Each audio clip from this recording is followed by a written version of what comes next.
This presentation explores several facets of the Students First Act of 2011. There are several purposes of the Students First Act. The main purpose, though, is to improve the quality of public education. Other purposes of the Students First Act include to foster fairness and due process to public school employees, to give boards more control of maintaining capable educators, and to promote student growth. There are several who are covered in the Students First Act. The first group that's covered are teachers, those who hold a professional educator's certificate. This can also include librarians, counselors, and assistant superintendents. There are other full-time classified employees that are also covered in the Students First Act. These are bus drivers, CMP workers, janitors and custodians, maintenance personnel, secretaries and clerical assistants, instructional aides or paraprofessionals, and non-certified supervisors. There are several who are not covered in the Students First Act. Superintendents are not covered, as well as contract or probationary principals. Others who are not covered are chief executive officers, vice presidents, chief school financial officers, and those who work less than 20 hours, who are considered to be part-time employees. An employee gains protection with the Students First Act in his status as a tenured teacher or a non-probationary classified employee. With this protection, certain due process rights are required when things like transfer, suspension, or termination are considered for the employee. This protection does not cover areas such as work site or location and job reassignment, though. We'll get to this later on in the presentation.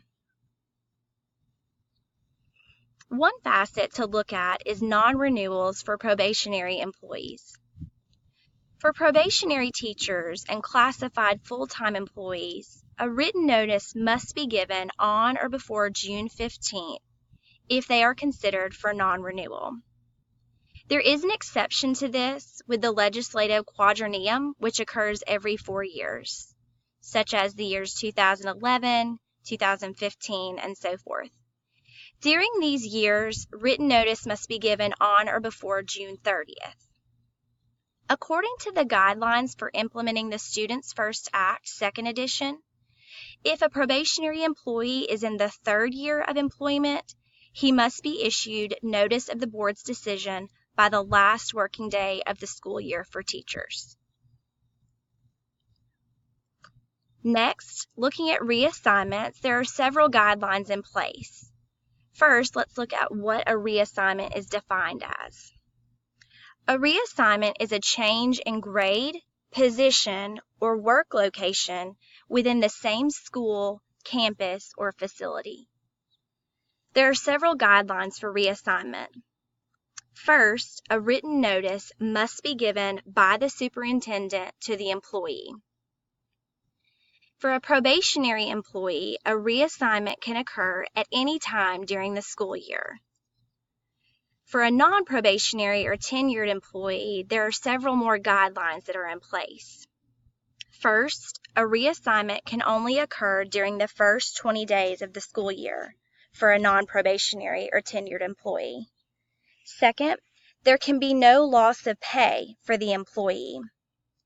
Third, the employee must be certified in the new reassignment area. Fourth, there can be only one involuntary reassignment each school year.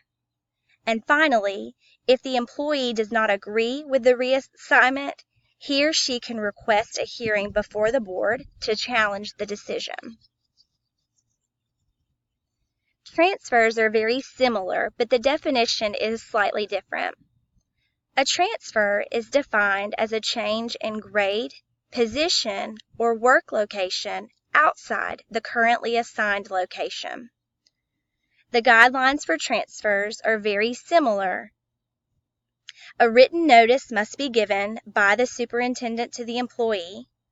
For a probationary employee, a transfer can occur at any time during the school year. For a non-probationary or tenured employee, a transfer can only occur during the first 20 days of the school year. Additionally, there can be no loss of pay. The employee must be certified in the new transfer. The employee can only have one involuntary transfer per year. And finally, if the employee does not agree with the transfer, he or she can request a hearing before the board to challenge the decision. Now let's look at termination. First, we'll discuss termination for probationary employees. The termination of a probationary employee can occur at any time during the school year. One thing that is very significant about termination for probationary employees is that a reason for the termination does not have to be given to a probationary employee. The employee must be provided with written notice 30 days prior to the board meeting. If the employee does not agree with the termination and wants to argue the decision, he or she can submit a written statement to the board. If the board decides to terminate the employee, there must be a majority vote. Once that vote is decided, a written notice must be given to the employee. The employee cannot appeal the decision. Finally, the employee's pay will end 15 days after the notice of termination is issued. For tenured and non-probationary employees, there are several more guidelines in place for termination.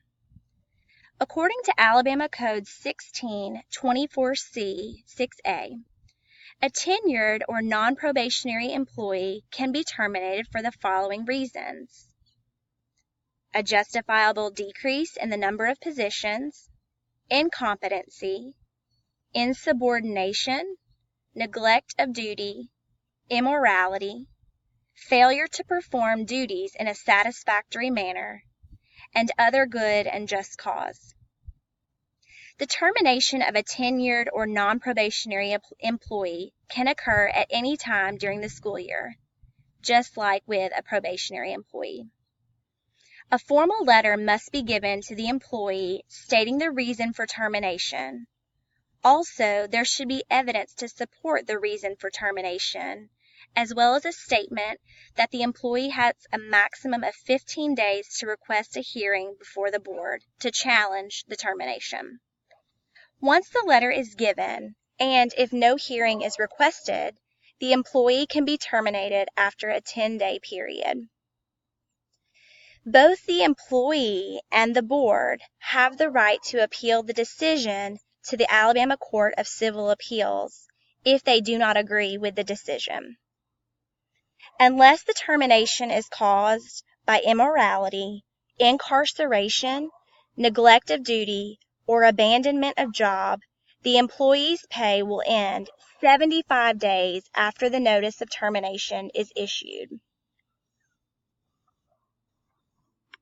Another facet of this law is suspensions.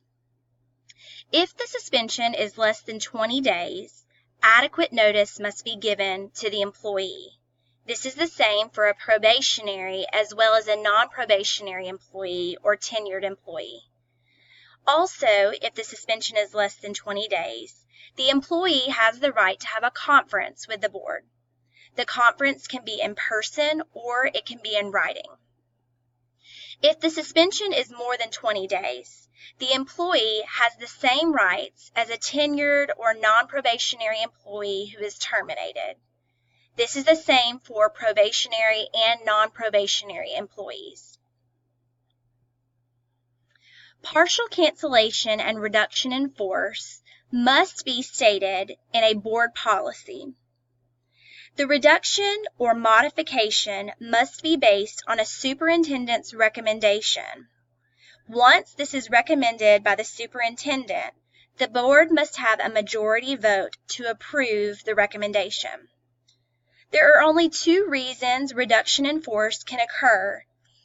First, if there is a decreased student enrollment, reduction in force can occur. Second, if there is a shortage of revenue, reduction in force can occur.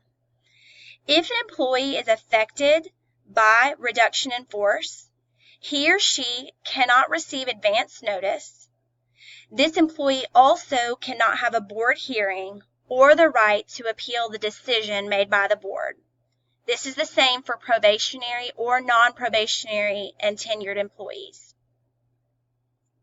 Finally, this is a list of the references that I used to complete this research. Thank you.